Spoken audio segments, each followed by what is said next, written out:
So friends, this is the next lecture, the sixth one on advanced thermodynamics. So in the previous class, we actually discussed about work, and we understood that the work, unlike in the past courses, we understood that work is defined in more generic terms using an external force and its effect on the object. So the force is defined as the product of the external force and the change in the generalized coordinate of the object. And we found that using this on a cylinder piston system, we were able to demonstrate that even if the process is not a reversible one, that is not a quasi-equilibrium one, this definition still produces the correct output. And in the special case, when the process is a quasi-equilibrium process, the expression which says W on is equal to P external into dV, when P external and P internal are equal to each other or infinitesimally different from each other throughout the process, then it reduces to the expression that we have learned in our school, where W by is integral of P dV. Here we said W on is the negative of P external into dV integrated from one state to the other. So when we solved the example, wherever the pressure remained constant during the irreversible expansion, we just took the external force multiplied by the change in generalized coordinate to define the work. And so we found that when the work was done in a single step, 2 steps or 3 steps or infinite number of steps, actually the quantity of work output gradually increased. That's what we saw in the example. Now we will go further from there to look at the generalization of work. So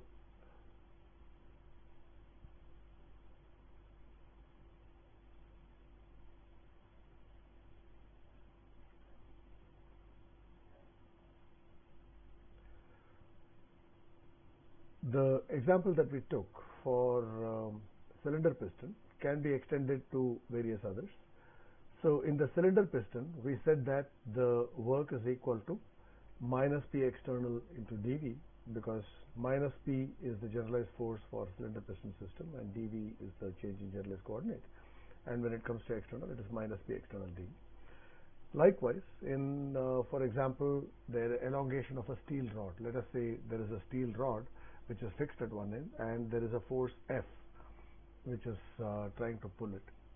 Okay, so this F is an external force, and the change in length of the rod is dl. So integral of F dl would be the work done on the rod. Okay, and in every such interaction, the relationship between the generalized force, generalized coordinate, and temperature is commonly called the Hooke's law, commonly called the equation of state. And the Hooke's law is the equation of state where the Young's modulus, which is the ratio of stress and strain. Stress is this force per unit area, and the strain is this dl per unit initial length of the rod. So the Young's modulus is the ratio of the stress and strain, which in some sense is the relationship between F and L. And when the Young's modulus is expressed as a function of T, as temperature increases, what happens to the Young's modulus, and temperature decreases, what happens to the Young's modulus. Then it gives a relationship between the force, the length, and time. And this relationship between the generalized force, generalized coordinate, and temperature is commonly known as the equation of state. Okay, all of us are familiar with the ideal gas equation of state. It's basically valid for gases which behave like ideal gases. So the gases that obey PV is equal to RT. When such gases are doing compression work in a cylinder piston, then the pressure, or the negative of the pressure for that matter, is the generalized force.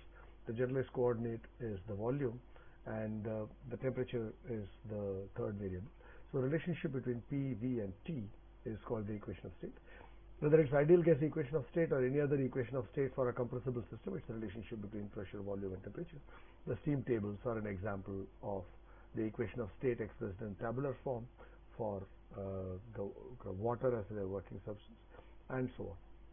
Okay, so that is for the compression mode of work like in the cylinder piston system. The formation of droplets using an injector, for example, the amount of work that needs to be done on the fluid in order to atomize it into droplets is given in terms of integral of sigma dA, in this case, where sigma is a surface tension force. Externally applied force, when it tries to oppose the surface tension force, it becomes sigma external, and dA is a change in the surface area of the droplets. Similarly, electrical work of charging a battery, this V is V external, so W on would be integral of V external into dQE. So that is the other form of work, and in this case the equation of state would be the Ohm's law, which relates the voltage, the current, which is actually the rate of change of the charge, and the temperature. So resistivity, when it's expressed as a function of temperature, it becomes a relationship between the voltage, charge, and current and temperature. Right? So that is the equation of state. So Ohm's law becomes a form of an equation of state for electrical interactions. Okay. Similarly, we talked about magnetizing a paramagnetic salt. So in this case, if H is the external magnetic field and dm is a change in the magnetic moment of the paramagnetic salt that is kept in the field, and if mu naught is the permeability of the space, then work done on the paramagnetic salt by the field is mu naught integral of H external dm. So in all these cases, I have omitted the subscript external, but that is basically what we need to understand. So it is not the internal F into dl, it is not the internal sigma, it is not the internal V, it's not the internal H, but it is the external in this case. That mu naught is the permeability of the medium. Now we go on to the next topic. Suppose I consider what is called adiabatic work. What do you mean by adiabatic work? We say that when I prevent interaction by contact, then a given object is said to be adiabatic. A given object is said to be adiabatic when it does not interact by contact with any other object or with its surroundings. Then the object is kept in adiabatic condition.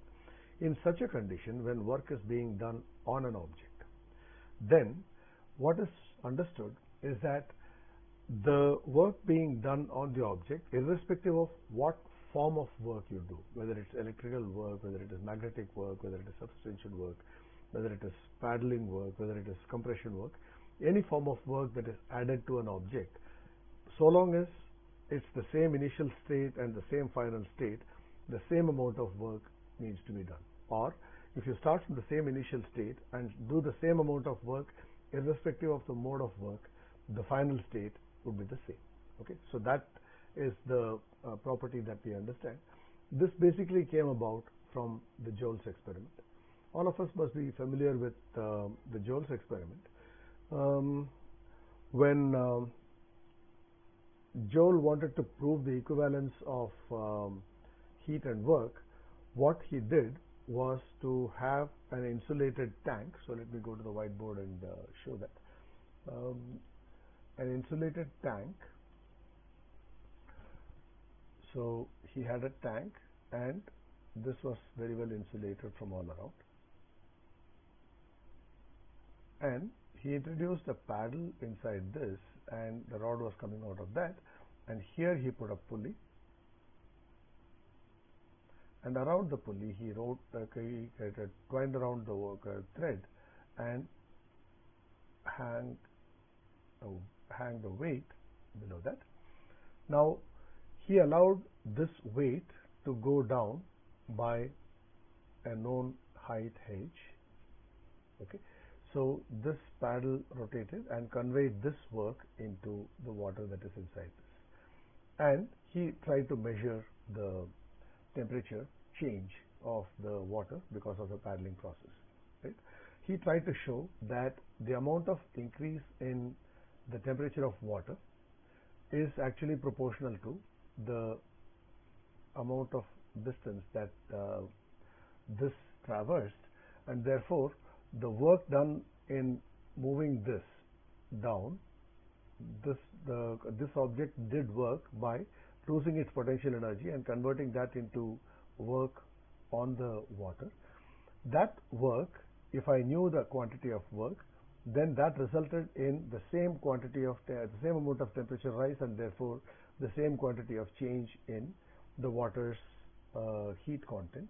So he showed that the amount of heat that is contained in this water will increase by the same amount when I do the same amount of work here, irrespective of whether this is done by using a weight that is coming down, or for that matter, in his time he did not have the electrical drives for driving his fan, but today we can do that experiment by driving an electric fan using an electric motor which is connected to a given voltage source, and a certain amount of current I flows through this.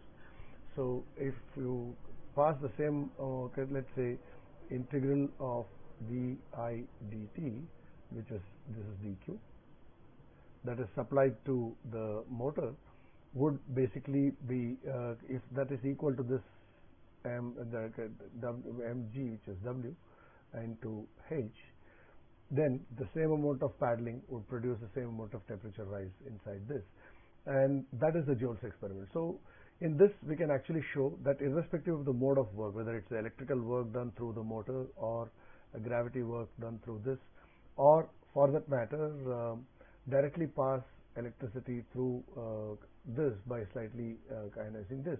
So in whichever way you do the work on the water, for the same amount of work done, so long as this is adiabatic, so long as there is no interaction by contact permitted, multiple different modes of work, same quantities of work, will change the temperature of this tank from this T1 to the same T2, so long as these inputs are same.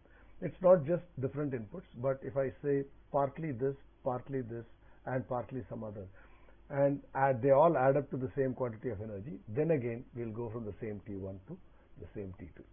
So that is basically what we get out of the Joule's experiment, and we get the concept of what is called the adiabatic work being only dependent on the initial and final states, and does not depend on what mode of work and this one. So long as the same quantity of work is done, irrespective of the different modes of work, and there is no interaction by contact permitted, then the change in temperature would be from the same initial temperature to the same final temperature. So that is what we understand by the concept of adiabatic work. So going back to the presentation, we said that when the interaction by contact is prevented, the interaction can be called adiabatic, and adiabatic work interactions between the same initial and final states imply the same amount of work is done, and this would be independent of the path through which the work is done or the kind of interaction through which the work is done, electric or mechanical or whatever it is. Now that basically brings us to this, that the work done on an object adiabatically depends only on the initial and final states, and therefore it is a state function, or it depends only on the initial and final states and does not depend on the path through which the system goes from the initial to the final state, right? So then this can be written as the change in a certain property E, a state function E of the object. So you say E at the end of the process EF minus E at the beginning of the process EI is equal to W on adiabatic, where E we can call it to be the energy of the object. Okay. So now we need to basically realize or recognize whether this energy is the same as what we classically call as energy. So let us take the examples of potential energy, kinetic energy, and electrically charging an object. So let me go back to the whiteboard and let me try to discuss those things with you. So there we are. Okay. So suppose I have an object whose mass is m in a gravitational field g. In order to raise this object without changing its kinetic energy, without changing its velocity, the amount of force that I would need to apply would actually be equal to mg. Okay, so if I apply this force so that this object just moves from an initial position z to a final position z plus delta z, okay, the same object. So now the force was just enough to lift this from this position to this position. Okay. Now this is a process where there is no thermal interaction, there is no interaction by contact, so we can say it's an adiabatic interaction. And the external force is mg, and the moment is by the distance delta z. So the work done, W on the object, would actually be equal to mg times delta z, or dz, integrated from state 1 to state 2, and since this mg is a constant, you can take it out, it actually becomes mg delta z. Okay, so now this is nothing but the change in potential energy. So it is a change in energy. The potential energy, we recognize this as the change in potential energy of the object. So this work done on the object is equal to the change in potential energy of the object when the work is done adiabatically. So this is W on adiabatic is equal to the change in energy delta E of this object. Okay, so this is one demonstration that the adiabatic work is equal to the change in energy. A second demonstration can be that if there is an object which is initially at a velocity v1, okay, and I apply a force on this external force F, okay, such that this accelerates and finally goes to a velocity v2 over a certain period of time from state 1 to state 2. Okay. So then the force by Newton's law of motion would be equal to ma, okay, and the displacement that happens to this at any instant, let us say, is dx, then the a is nothing but dv by dt. Okay, so if I okay, so this happens over a period of time t. So this F is nothing but the force is ma and the displacement is dx. So if I integrate this over a period of time, so I get the work on is equal to F external, which is m dv by dt into dx integral sorry about that, integral of this from state 1 to state 2. Okay, so then we actually have this is dx by dt is also v, so this becomes m is constant, so I can take it out of the integral, so it is integral v dv from 1 to 2, which is m into v2 square minus v1 square by 2. Okay, so you recognize that this is the change in kinetic energy of this object, and so when I apply an external force in this particular case to do some work, this external force, which is equal to mass into acceleration or mass into dv by dt, when it displaces the object by a distance dx when it is integrated from state 1 to state 2, you see that this work on, which is nothing but the integral of the external force multiplied by the displacement of the object, eventually leads to change in kinetic energy. So this work is done adiabatically because there is no thermal interaction here. So this W on ad is equal to the delta E of the object. In this place it is kind of potential energy, in this place it is a kinetic energy. Let's look at the third one, which is basically electrically charging a battery.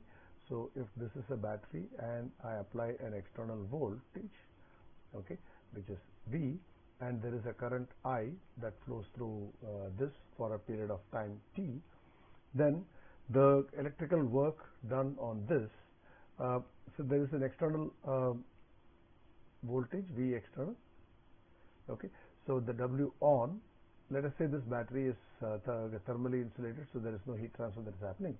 So this W on would actually be equal to integral of V external into dq Okay, and this dq is nothing but integral of V external into I dt, where this I is dq by dt, right?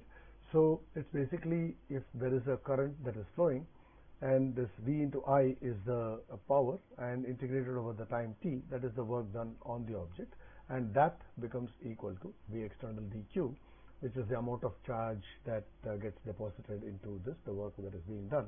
So the amount of energy that gets stored in this is this Vi dt, which is then so this again is a demonstration that the work done adiabatically will be equal to the change in the energy that is stored in the object, the electrical energy that is stored in the object.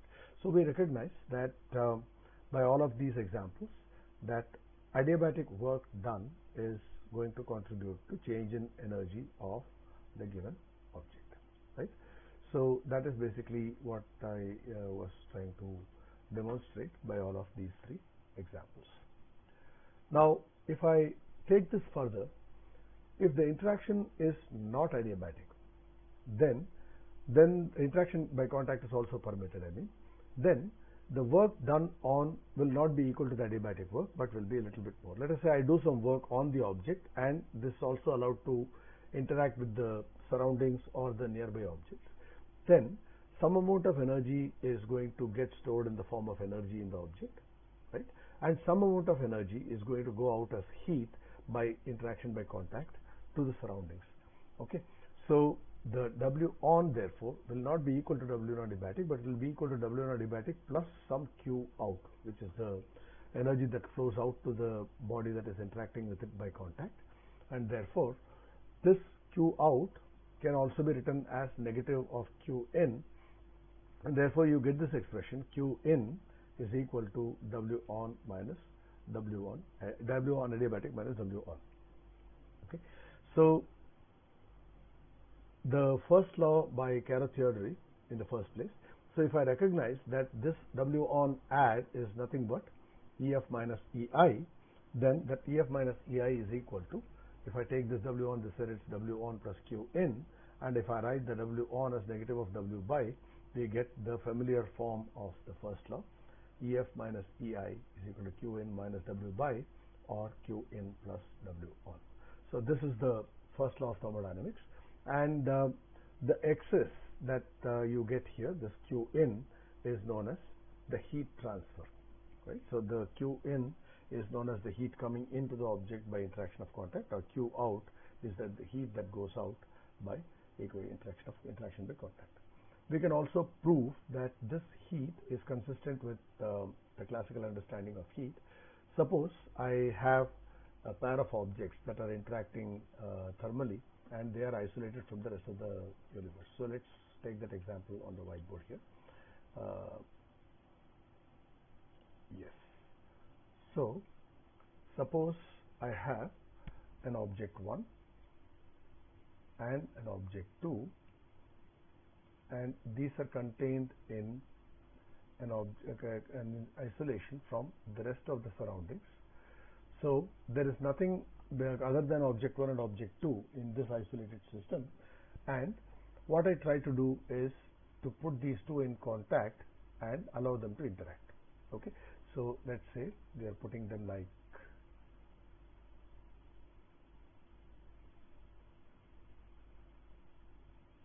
object 1, and in contact with it is object 2. So now they are allowed to interact thermally. So what happens if I write the first law for this entire isolated system?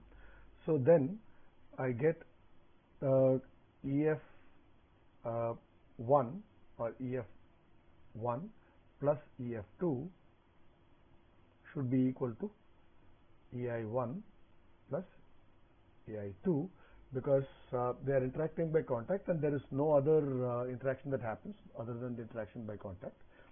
So we get EF1 plus EF2 is equal to EI1 plus EI2. Okay, so now Let's go back to the PowerPoint presentation where we demonstrate this expression. So here we are. So in this case, E1 and 2 are replaced by prime and double prime. So EF prime plus EF double prime is equal to EI prime plus EI double prime. Okay. Okay. Now if I just rearrange them, I get EF prime minus EI prime, which is Qn prime, right? And on the other side, you get EI prime minus EF prime. So if I take this EI prime here and the EF prime here, I get a EI prime minus EF prime, which is minus Qn double prime, which basically says that the heat coming into object number 1 is the heat going out of object number 2, because this minus Qn double prime is nothing but Q out double prime. So if I put these two objects together, then the energy gained by one object through heat transfer is equal to the energy lost by the other object by heat transfer. So this is also our classical understanding of heat transfer. Okay. So we get the statements of our first law like this. For a process, we get EF minus EI is equal to Q on plus W in. We can also write it in terms of Q in and W by. For a cycle, if I write it for every process of the cycle in the same form as this equation and add them together, what will end up is that I'll start with one state point and end up at the same state point. So the state function differences get cancelled with each other. So I get a 0 here. So I get a summation of W on plus summation of Qn is equal to 0, right? So now this is something that we are already familiar with, where the summation of work on is greater than 0, then it's a work absorbing machine. So it would typically be a refrigeration cycle where the summation of Q in is negative. So it takes in less energy from the cold space and rejects more energy to the warm space, and therefore it becomes a refrigerant or a refrigeration or a heat pump cycle. Whereas the other case where the summation of W on is less than 0 and the summation of W by is greater than 0 by that count, then it becomes a power cycle which converts heat supply into work output. Okay. So we'll stop this lecture here, and we'll continue about the first law and further discussions on the corollaries of first law as we go on in the next lecture. We'll stop here. Let me just show you my face before I close. So we'll close the lecture. Thank you.